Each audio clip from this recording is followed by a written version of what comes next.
This video is one of many discussing the LeCo project, a project focused on studying Legionella control in buildings. The LeCo project is a large, collaborative, and multidisciplinary project. Legionella control in buildings is a multidisciplinary challenge, and to address this challenge, the LeCo project includes 8 distinct but interrelated work packages. This presentation focuses on the topic of Work Package 1, Risk Assessment. My name is Tim Julian, and I'm a group leader at AVAG, the Swiss Federal Institute of Aquatic Science and Technology. I will be discussing the LeCo project outputs on the risks of Legionella pneumophila infections from showers. The work I am presenting has many contributors, in particular, Dr. Li-Tsun Tang, whose PhD work forms the basis for today's talk. Showers pose a particular risk and are the focus of our work. Some water supplies in buildings are colonized with Legionella. When a shower is turned on, it generates aerosols from the water supplied, so the generated aerosols may contain Legionella. People taking the shower are then exposed, through inhalation, to the Legionella-containing aerosols. Depending on the person's susceptibility, he or she may then be infected, which can lead to symptomatic illness, including Pontiac fever or Legionnaire's disease. Risks from showers are influenced by the presence and concentration of Legionella pneumophila in the water supply, the aerosol distribution and concentrations generated by the shower, the magnitude and duration of a person's exposure to the aerosols, and the person's susceptibility. For example, people who are immunocompromised or elderly are more likely to become infected. In this study, we applied a method known as quantitative microbial risk assessment, or QMRA, to understand people's risks of illness from showers. QMRA is a conceptual and mathematical framework that models the relationships between exposures to pathogens in the environment and risks of infection and illness. QMRA is an iterative process consisting of 4 interconnected steps, according to this harmonized framework of the WHO. These include problem formulation, in which the scope and purpose of the assessment are defined; the exposure assessment, which estimates the dose of pathogens a person is exposed to along the defined pathway; the health effects assessment, in which the health effects of the hazard are estimated; and risk characterization, which links the exposure assessment and health effects assessment to estimate the expected health effects.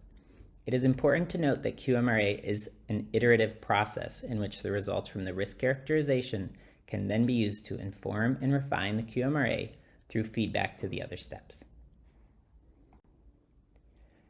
For the purposes of this presentation, we will focus on our application of QMRA to understanding risks of infection from Legionella pneumophila, but there are many resources available to learn more.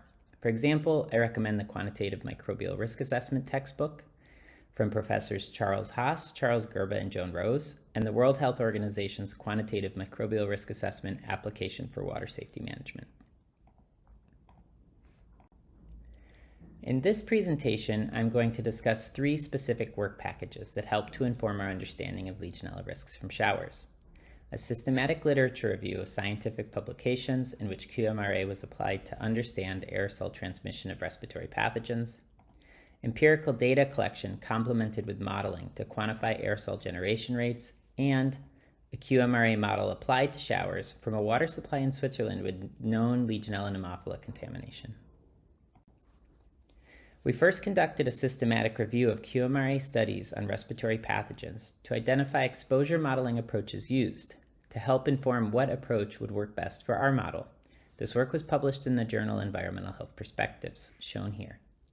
In this review, we identified 93 research studies, and within those studies, 5 distinct exposure models were used, shown here and further reviewed and described in our publication. From this review, it was clear to us that our model system to understand Legionella pneumophila infections in showers is best describable using a mass balance model, shown in the bottom, in which a mechanistic model of the aerosol generation rates from showers is linked to a person's exposure through their inhalation. An important and understudied factor that influences the risks of infections from showers is the generation of aerosols.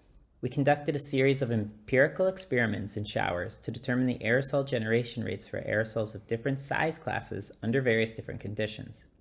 Aerosol size matters because the size of the aerosol determines both the likelihood of an aerosol containing Legionella as well as depositing in the lungs.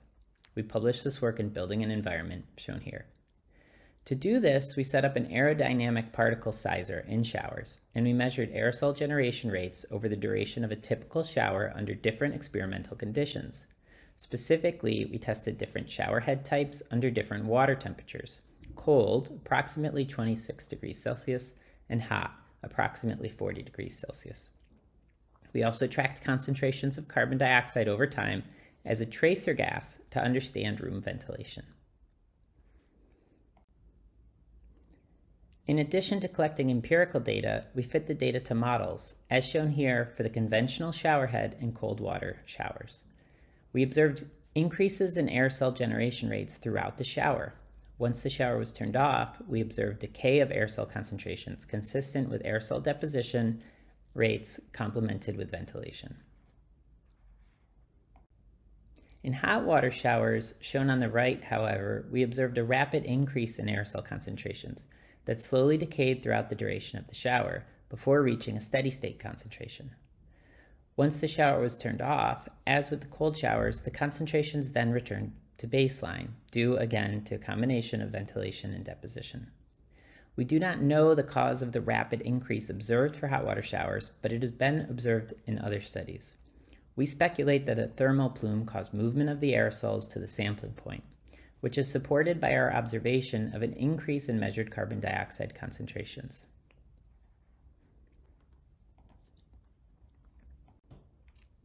Our final work package included the development of a quantitative microbial risk assessment model to quantify infection and illness risks from Legionella pneumophila in showers.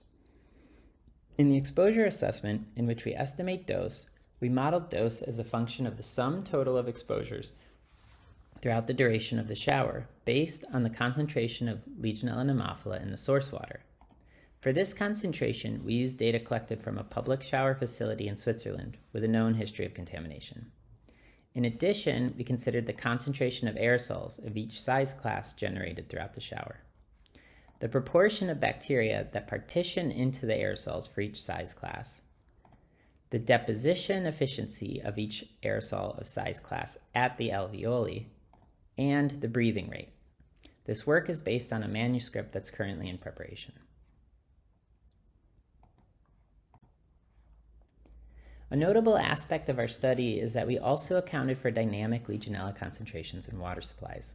Shown here is a figure from Grimard-Cagnier published in Frontiers Water in 2022 that highlights that concentrations of cultural Legionella pneumophila, shown on the y-axis, are frequently higher in the first flush concentrations, the gray box plots, than in the subsequent composite samples, white box plots. In our study to estimate infection risks, we used data collected from a building with known contamination of Legionella pneumophila in Switzerland. On the right is a histogram of cultural Legionella pneumophila concentrations from the composite samples of the cold water line in this building. Concentrations were high, regularly exceeding 1,000 most probable number per liter in approximately half of all samples. For each sample collected, we had paired first flush concentrations, and so we could model dynamic concentrations of Legionella pneumophila over time. Once the dose is estimated based on the exposure assessment, a probability of infection for a given exposure is estimable based on published dose-response curves. For Legionella pneumophila, we relied on an exponential exposure model as identified through our previous systematic review. We then extended the risk estimation to an annual probability of infection by accounting for the total number of exposures in a year. For showering scenarios, we estimate that people take on average 1 shower per day. Our resulting QMRA model allows us to estimate for every combination of Legionella pneumophila concentrations in a first flush and composite sample the risk of infection. Shown here is the infection risk for a cold water scenario, in which we assume aerosol generation rates we measured for the cold water scenario, as well as the composite Legionella pneumophila concentrations measured in the cold water line.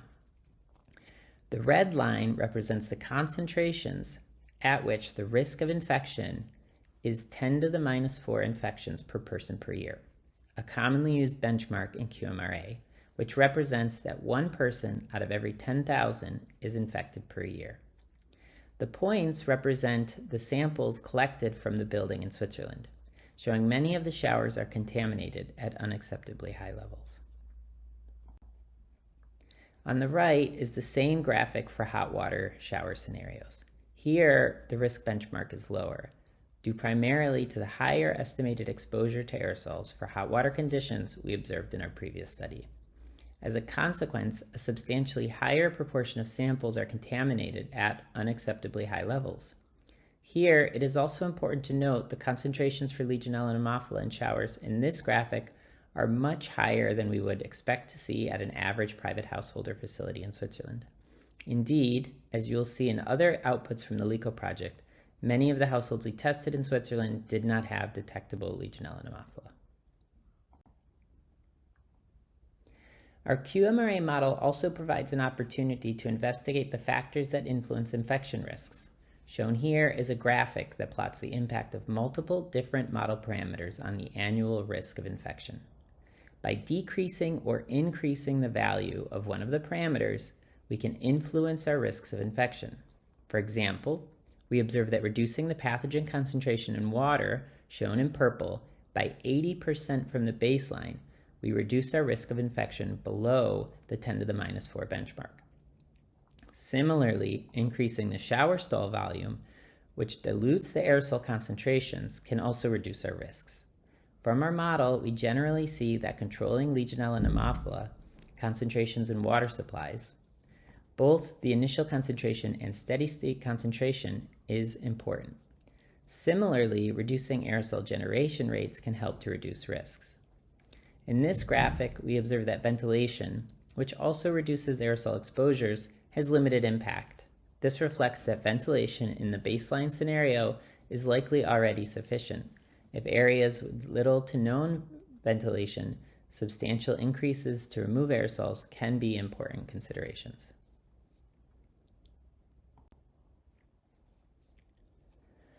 In our QMRA model, we highlighted specifically a scenario in which Legionella pneumophila concentrations in buildings are high. As you will see in other presentations from the LeCo project, most private buildings do not have Legionella pneumophila contamination, and amongst those that do, many have low concentrations. Together, this information highlights that showers can pose a real and meaningful risk of legionellosis, but that other exposure scenarios beyond showers may also be important. In this context, it is important to raise awareness of risks of legionellosis amongst the most vulnerable, including raising awareness for private testing of showers. For showers contaminated with Legionella pneumophila, we should also be promoting simple risk mitigation strategies. Examples include reducing flow rate, reducing shower durations, showering at cooler temperatures, and increasing ventilation. However, it is important to note that the relative impact of these simple strategies depends on site-specific conditions. No universal recommendation for simple risk mitigation strategies is sufficient to reduce risks to safe levels, highlighting continued need for support testing and water safety management plans. I would like to acknowledge the large group of people involved in the work presented here. Specific acknowledgement is given again to Dr. Li-Tsung Tang, who completed his work in the context of his PhD dissertation. I hope you found this presentation interesting. For more information, please see the resources highlighted in this talk.